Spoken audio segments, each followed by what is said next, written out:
কোরআনের শিক্ষাকে বাস্তবায়ন করে সেই সমস্ত ভিনদেশী অপসংস্কৃতি চাপিয়ে দেওয়ার ষড়যন্ত্রকে মোকাবেলা করতে হবে ইনশাআল্লাহ।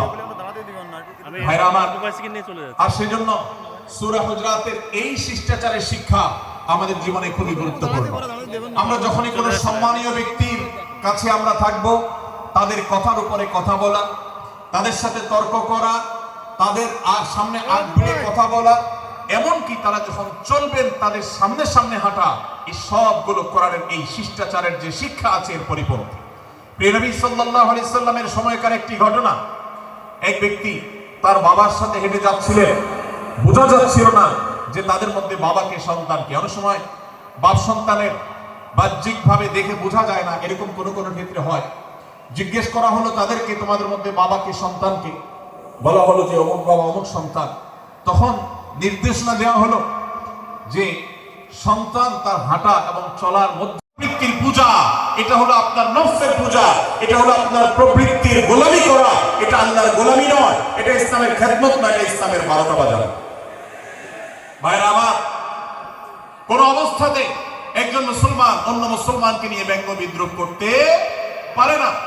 আমার মুসলমান ভাই যদি কোনো ভুল কথা বলে, ভুল কাজ করে, আমি যথাযথ নিয়মে তাকে সংশোধনের চেষ্টা করব।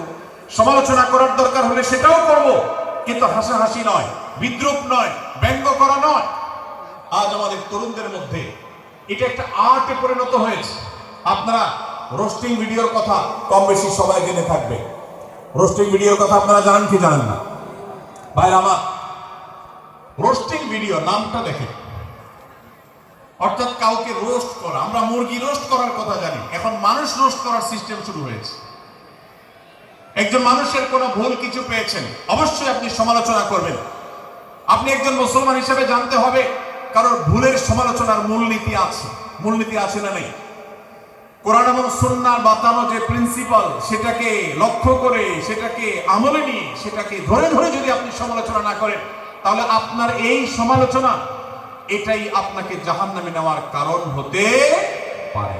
ভাইরা আমার, আপনি কাউকে রোস্ট করার নামে, কাউকে সমালোচনা করার নামে, হতে পারে কেউ ভুল করেছেন, কিন্তু সেটা করতে গিয়ে যদি তার অধিকার নষ্ট করে, আপনি সীমা ছাড়িয়ে চলে যান, আপনি যদি ব্যঙ্গ বিদ্রুপ করে হারামের পর্যায়ে চলে যান, তাহলে সূরা হুজরাতের আয়াতের আলোকে আপনি কবিরা গুনাহে লিপ্ত হলেন। আমরা অনেকে আছি যে ব্যক্তিগত পর্যায়ে এই বিদ্রুপ করাটাকে আমরা কোনো বিষয় মনে করছি। সোশ্যাল মিডিয়াতে অনেকগুলো ভিডিও ক্লিপ আছে, আপনাদের চোখে নিশ্চয়ই পড়েছে, আমার চোখে বহু পড়েছে, যে অনেক সময় দেখা যায় বিনোদনের নামে কাউকে খোঁচাখুচি করা, কাউকে অপমান করা, কাউকে হয়তো ধাক্কা দিয়ে পানি দিয়ে ফেলে দেয়া, কাউকে কষ্ট দেয়া, কাউকে হয়তো প্রতারিত করা, এটাকে আমরা এনজয় করি। অনেক ভিডিও ক্লিপে দেখা যায় এভাবে কাউকে কোনোভাবে অপমানিত করে, কাউকে কোনোভাবে ধোঁকা দিয়ে বোকা বানিয়ে আমরা এনজয় করি, আমরা হাসাহাসি করি। আমাদের রুচি নষ্ট হতে হতে আজ এই পর্যায়ে এসেছে যে এটা আমাদের এনজয়ের বিষয় হয়েছে, এটা আমাদের আনন্দের বিষয় হয়েছে।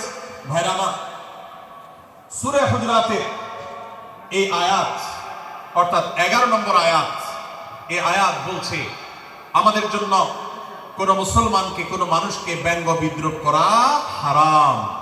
কোন মুসলমানকে ব্যঙ্গ বিদ্রুপ করা কি হারাম। অতএব আপনি রসিকতা করে যদি কারোর সাথে ব্যঙ্গ বিদ্রুপ করেন এবং সেটা যদি তার মনে কষ্ট হওয়ার কারণ হয়, তিনি যদি সমাজের মানুষের কাছে হেয় প্রতিপন্ন হন, তাহলে ইসলামী শরীয়তের দৃষ্টিকোণ থেকে সারা বিশ্বের সমস্ত ওলামাদের ঐক্যমতে সেটা হারাম। আমাদের সবচেয়ে, হুজুরদের সবচেয়ে পছন্দের গুনাহ হলো মন্দ ধারণা করা, অন্যের ব্যাপারে খারাপ ধারণা করা।